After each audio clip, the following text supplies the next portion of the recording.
Hello and welcome to Non Sequitur News for December 12th, 2024. It's Season 3, Episode 346, but we're really not even relying on that anymore. We're just saying the date.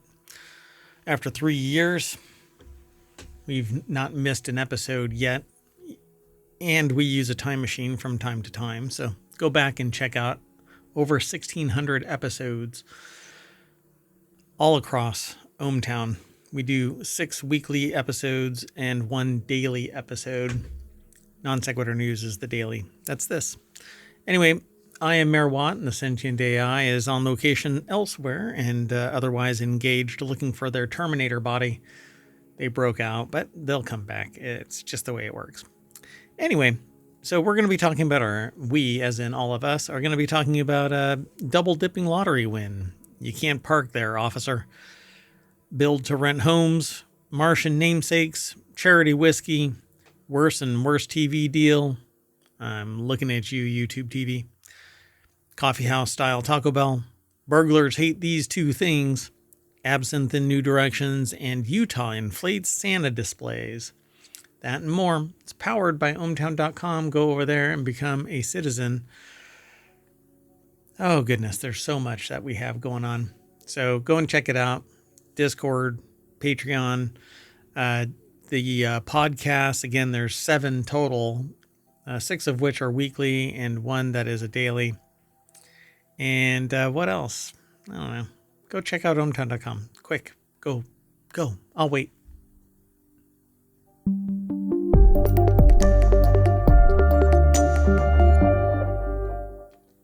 Alrighty. So, hey, I sometimes kind of make comments about how I run across technical issues periodically, and I figured out what was going on with my beacon. I have a beacon set up between the Beacon Mix Create, the Beacon Studio, and the Beacon Mic. That's this right here. What's really cool about these things is they all have onboard computers that manage all of this instead of having software here and software there and mixing it within a mixer. The mic itself actually has a mixer built into it to some degree. But the Beacon Mix Create and the Beacon Studio are where the rubber hits the road. Well, I had a problem that wasn't really the beacon's issue.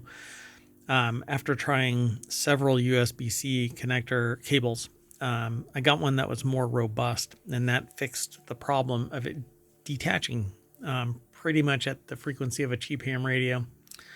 But it isn't the beacon's fault so much as you better have the right cable. I went a little overkill, so I have like a 240 watt cable, USB-C cable for fast charging.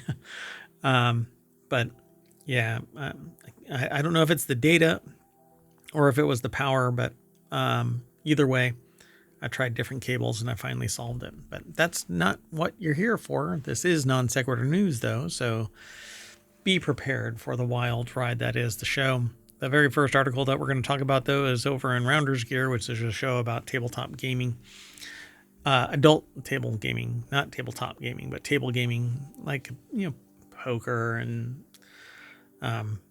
craps and all that kind of stuff. At one point, I actually created a product that was custom minted poker chips made out of metal, and moved on beyond that. But at any rate, and that's what Rounders is. Rounders was high quality, extremely high quality table gaming equipment. So anyway, let's get into this. $197.5 million mega winner sues California lottery for another $197.5 million. So a Los Angeles man who won half of a $394 million Mega Millions jackpot a year ago is suing California for the other half. Faramars Lahijani claims he purchased 2 tickets with the same numbers from a Chevron gas station for the December 8th, 2023 draw, but he lost one of them. He still can't find it.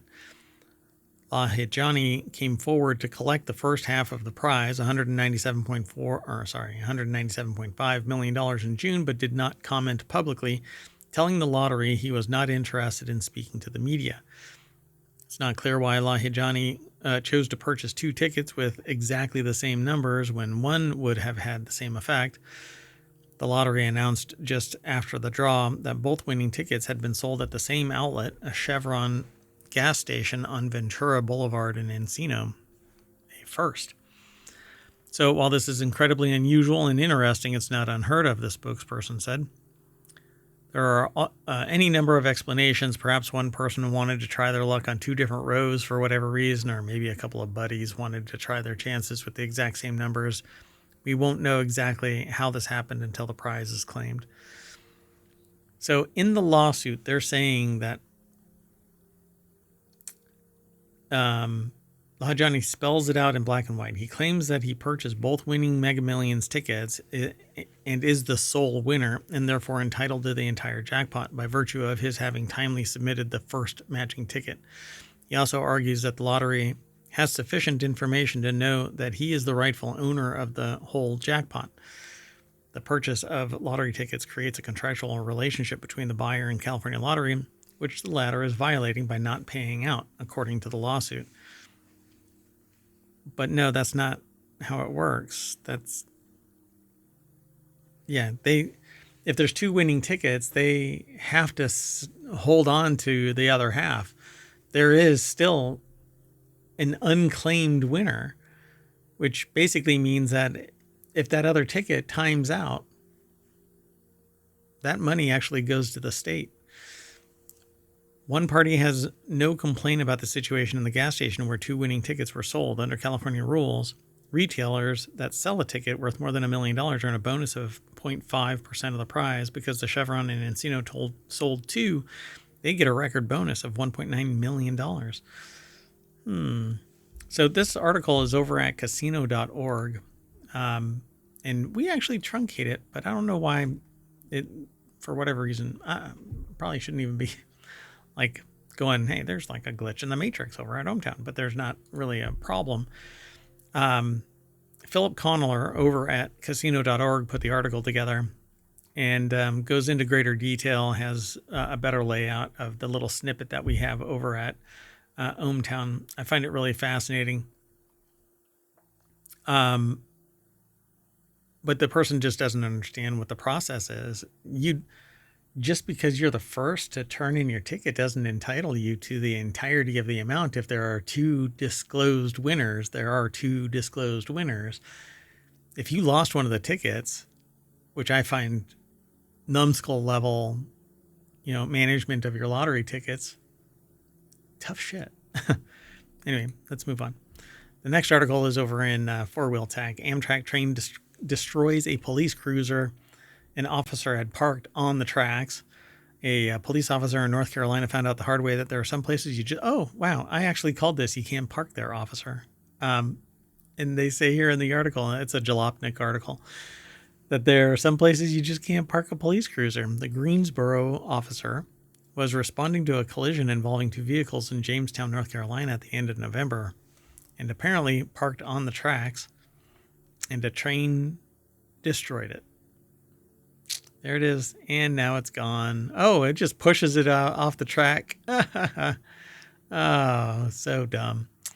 So Owen Bellwood over at Jalopnik put this article together. Police officers park everywhere from bike lanes to sidewalks, but an officer in North Carolina found out the hard way that there's one place you shouldn't park. That's right, on train tracks. Nobody should stop on train tracks, ever. Nobody ever. If I ever got trapped on a train track and those gates start coming down, I would push the car in front or behind me, whichever one is lighter, the hell right out of the way. Fine, I'll take the insurance hit. But there's no way that I'm going to get my car or myself struck by a train because I was too stupid to not park on tracks. So while attending to the incident, the officer, quote, must have forgotten where they'd parked. Yeah, okay. Local media understands that the unidentified officer was responding to a 2-car crash on Hilltop Road, and for some reason they decided it was a good idea to block off the road by parallel parking directly on the train tracks. There's a video, by the way. North Carolina officer escapes from patrol car seconds before an Amtrak train hit it. They were in the car They didn't forget then. They were in the car. So dumb. So they've launched a probe into the cause of the collision, though it remains pretty damn clear. Yeah, I would say that it's pretty damn clear, yeah. There's no mention of any additional parking lessons being handed out to them before they're allowed back behind the wheel of a police car. Hey man, it's taxpayer dollars, not police officer dollars. Don't worry about it. Moving on, let's keep rolling. Much like a train, we are a steam engine moving towards the end of Ohmtown's Main Street. So this next article might irritate you if, I don't know, I guess it depends on your moral compass. Build to rent homes popping up at a faster pace as buyers are priced out. The market has priced out many first-time home buyers, which consists largely of millennials entering a new stage of life as they begin to start a family. Companies are maximizing this by building neighborhoods of single-family homes to rent other than to sell, which is just shit, because it's constrained. I had a conversation with this last Tuesday, because I made mention to somebody that was going into real estate that they should use AI to predict where society is moving based on buying and activity patterns, and buy that land so that you can sell it, or partner up with a builder so that you can sell properties from that land, instead of taking the money for the land. You can kind of forego it for a little bit and let the builders kind of drip you money, kind of like an annuity. Anyway, Avalon Bay Communities, one of the largest multifamily real estate investment trusts, recently bought $47 million worth of townhomes in Bee Cave, Texas, and plans to invest over $1 million in the build-to-rent sector. It's just a piece of shit way to build your business. It seems predatory because then all you're doing is using your wealth to price out everybody else, and then you eke it back a little bit at a time. I mean, it's so shitty. Anyway, the article is over at thehill.com, and I give my opinion about these things, but you wouldn't want to be on the receiving end of this kind of a crap activity. So why do you want, like, I get people that sit there and tell me, well, they're just playing the game, they're blah, blah, blah, blah, blah. No, you don't want to be on the shit end of that stick. So why do you want to be a hero worshiper to this type of activity? Many first-time home buyers are priced out of the housing market. Developers are building neighborhoods of single-family homes to rent. The developers are using their leverage, which is nothing more than money, sometimes political connections and nepotism and so on, to buy the land, get the buildings built, and then they don't actually sell them. They just end up leasing them. It's apartment complexes, essentially, except that they're going to be charging a premium rate. So the new single-family rental construction is occurring the most in the Midwest. Anyway, try that in a small town. It's happening in a small town. The market has priced out many first-time buyers. Built for rent single-family homes ballooned from 2021 to 2023 when the share of the housing starts doubled to 10%, according to National Association of Realtor Analysis.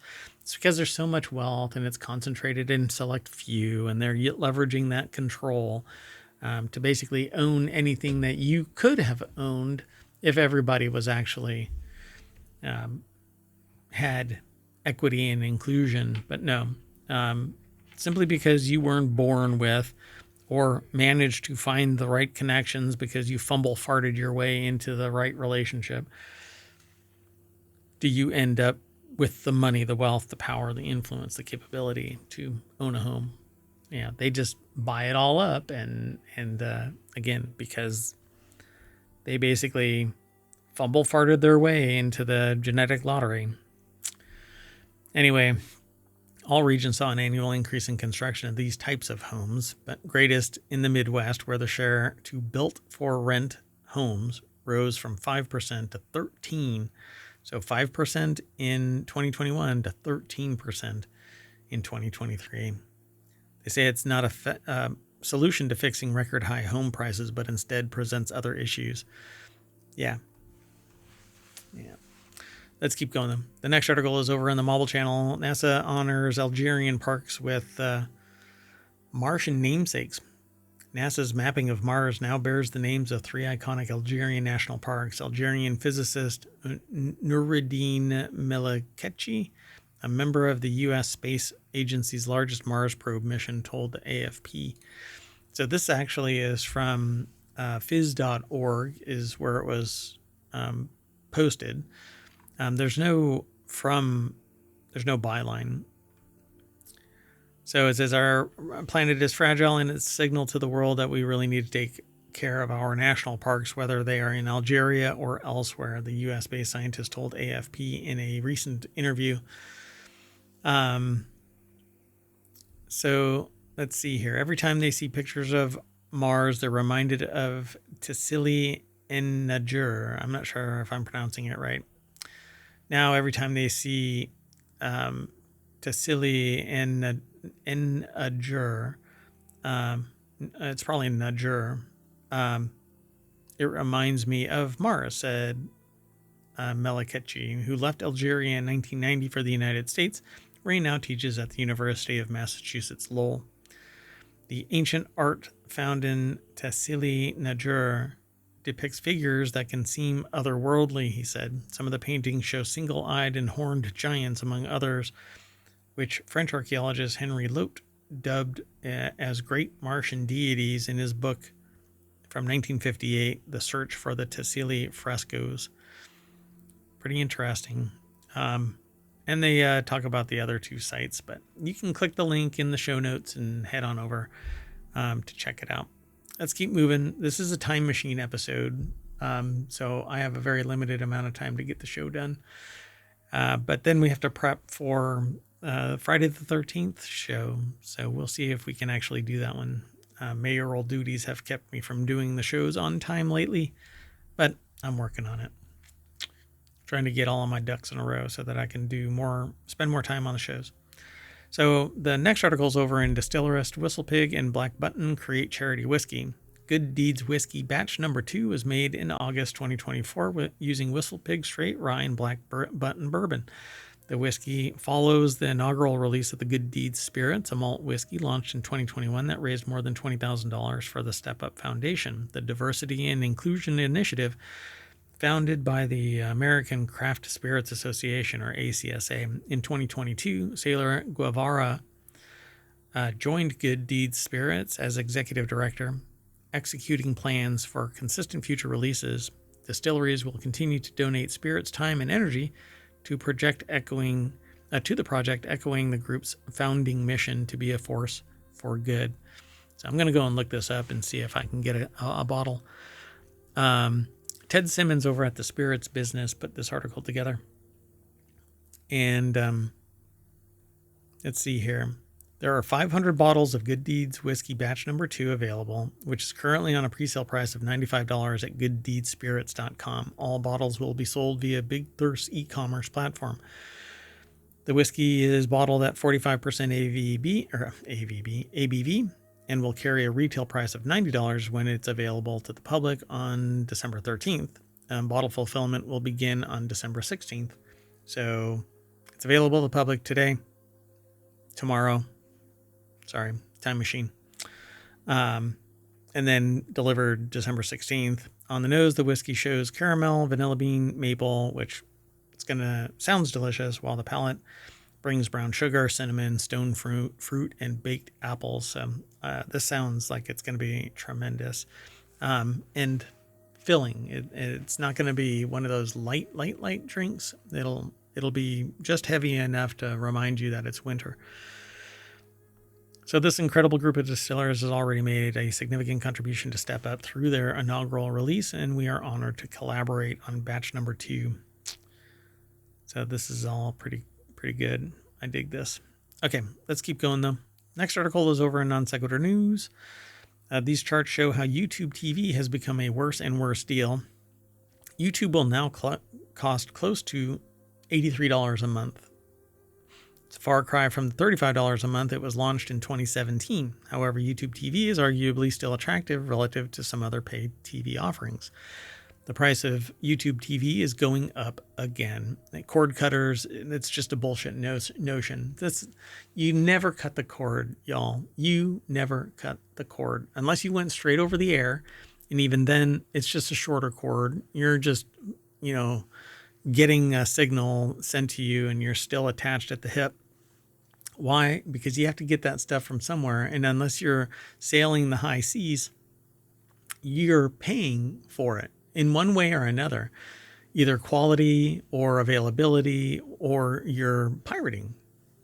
So Google announced Thursday that the cost of the popular paid TV service is going to go up to $83. I'm running up a penny a month for new users, up from $72. So it went up $11.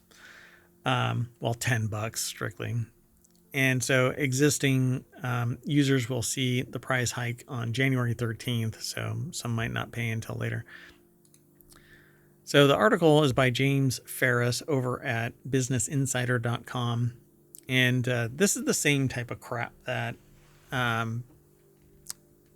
DirecTV did. I became an early adopter of the satellite service, and then they switched over to an internet-based service. I switched over to the internet-based service, and they kept on tacking on $5. At one point, it was twice a year, $5. And then eventually I said, well, I'm not going to pay $70 for something that I started out paying $35 for. And that's exactly what went on with YouTube TV. Apparently, I'm a late adopter of various, early and late, because I buy in and then I'm like, you're hitting my bulk rate, I'm bouncing out. But this is just kind of disgusting, because as competitors drop off and as providers are consolidated, and then as investors demand ever increasing profits, then the price goes up instead of this is where it is.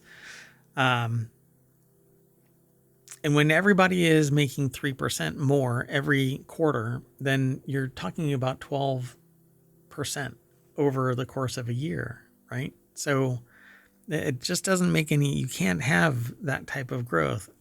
Well, they're not going to care, because they're going to make enough on the other side.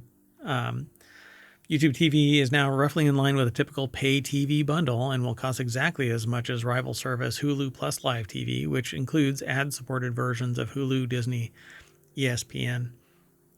YouTube's price has grown dramatically in the recent years. And I'm air-gapped, so I don't have internet access in my interface. See how it says it's temporarily down. So before the hike, YouTube TV was generally cheaper than many rival streaming TV packages. So it's almost like collusion, where everybody is working together to raise the price. Well, they did it, I am going to do it too. And if everybody does it, then everybody is benefiting. So there isn't any real pardon my language, there isn't any real competition. And I don't know about the whole slick interface that appeals to many cord cutters, but just face it, y'all, you never cut any cord. It's just this diluted definition of what cord cutting is. Cutting the cord from cable, all you did was reattach it via Ethernet. So although YouTube TV price growth has been eye-popping, the price of pay TV services from cable, the satellite to streamers has generally outpaced inflation per data from the U.S. Bureau of Labor Statistics. That includes the largest inflation surge in decades. Yeah. And the prices shoot up like a rocket and fall like a feather. These will not come down. Not until people bow out entirely. They're like, well, you know what? I'd rather do something else. And then the way that it works is everybody else will raise their prices because they see everybody transferring over in.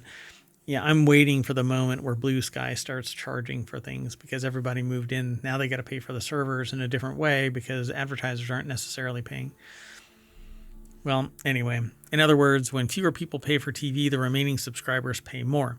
That has created a flywheel effect, with customers fleeing the bundle even faster in favor of streaming services, social media, and other forms of entertainment. But then the streaming services, the individual, like Paramount Plus, Disney, etc., the pluses, those, they're raising their rates too. And so you end up going, well, shit, I'm still paying $180 a month for entertainment because it's all balkanized, and I can only, to watch Lower Decks, I have to subscribe to X. To watch past episodes of Castle, I have to subscribe to Y. And if I want to watch something on this service, I have to pay Z and back again. Think about Prime. I paid for Prime only to find out that they're going to raise the rates or if they're going to add ads to all of the accounts, unless you pay an extra $4, because the billionaire needs more money. It's freaking ridiculous. Anyway, I know there's a bunch of people out there that are like, well, who are you to say how much they charge? I'm the freaking customer. And I say that billionaires shouldn't be charging more. Anyway, and if you think that you're close to being able to sit there and be even a millionaire, and you're sitting there and complaining about this stuff that somebody else is saying something, you got your head wrapped around it wrong. But you know what? I guess I'm not playing the game. Anyway, it says we give all members flexibility to cancel their membership at any time. So that's their way of saying, kiss our shiny metal ass. If you don't like it, leave. Yeah, so off you go, everybody. Okay, so the next article is over on the Hatch Ideas channel, which is all about business transformation. Taco Bell is testing a coffeehouse style concept with cold brew and aqua fresca, but only in these locations. So Carl Stofers wrote the article. It was edited by Jessica Thomas over at entrepreneur.com. The concept combines Taco Bell's signature menu items with coffeehouse style beverages, including flavored iced coffees, cold brews, and aqua frescas. Agua. So this move aligns with Taco Bell's strategy to provide a dining experience that encourages customers to relax and connect. I don't know. That's like location based. I think most people go through a Taco Bell to get the hell out of there just so that they can get their food fast. I'd rather have higher quality than sit around connecting. Honestly, I just want good food. Taco Bell is piloting the Live Moss Cafe concept at select locations in Southern California and Las Vegas, and plan to evaluate expansion based on customer feedback.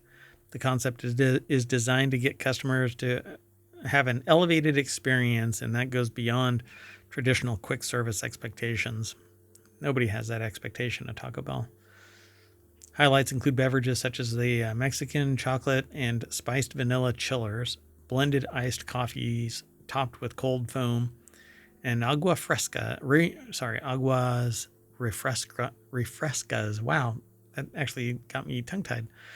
In flavors like strawberry passion fruit and dragon fruit berry, the cafe also features cold brew options and unique takes. This is not an ad. I like Taco Bell, but anyway, let's keep moving.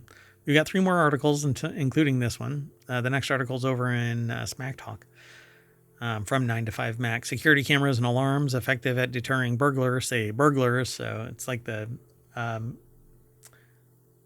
what's the thing? Kid approved, mother, whatever. What is that saying? Anyway, so it's by burglars for burglars, or by burglars not for burglars. I don't know.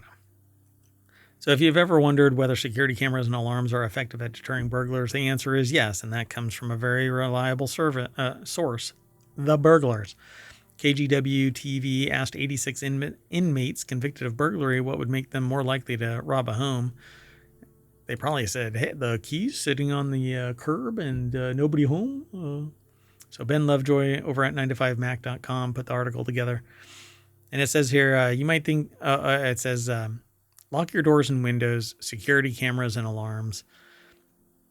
That's the nuts and bolts of it. So, and that is why the mayoral mansion has security cameras and alarms and locks all the doors and the windows. So many people do lock their homes when they leave for the day, but a surprising number will leave the door unlocked or a window open if they're just heading out for a short time. No, never do that.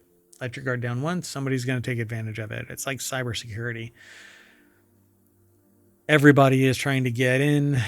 You have to be right 100% of the time, because when you are wrong that 1%, somebody's going to find that opening and in they go.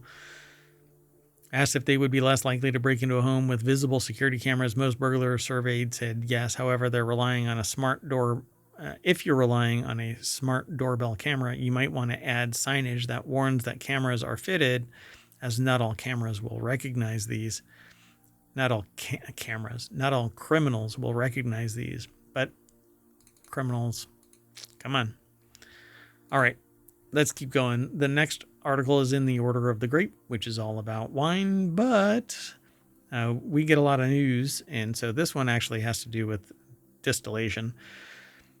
Building on history, modern distillers are taking absinthe in unexpected new directions. The favorite, I don't know what this is, boisson?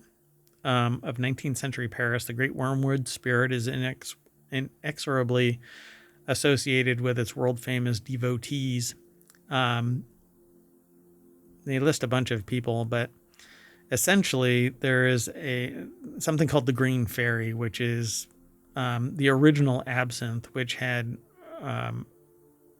real wormwood in it, which supposedly, there's a hallucinatory aspect of absinthe, which isn't available anymore.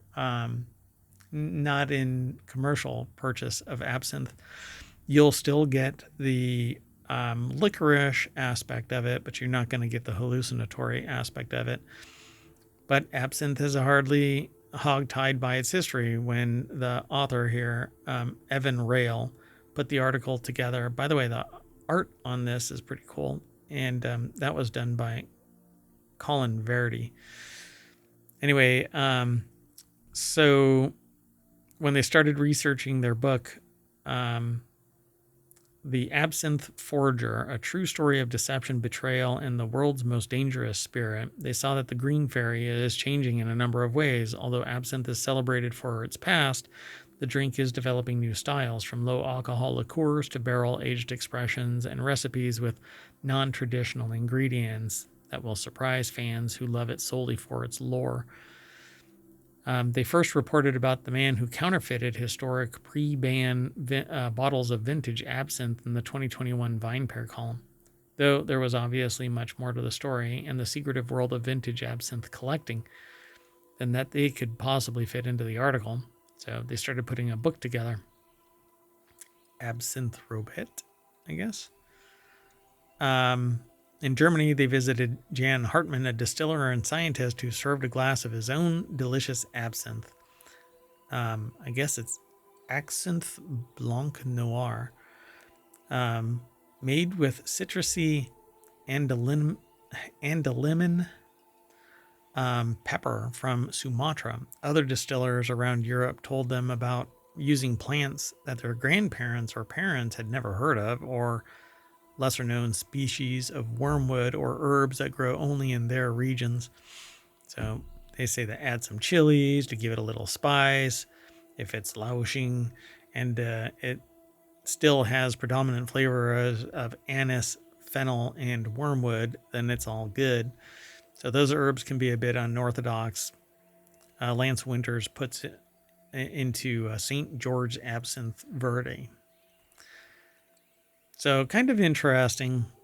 I don't think I've ever had absinthe of any ilk, but it says absinthe fans are super into tradition.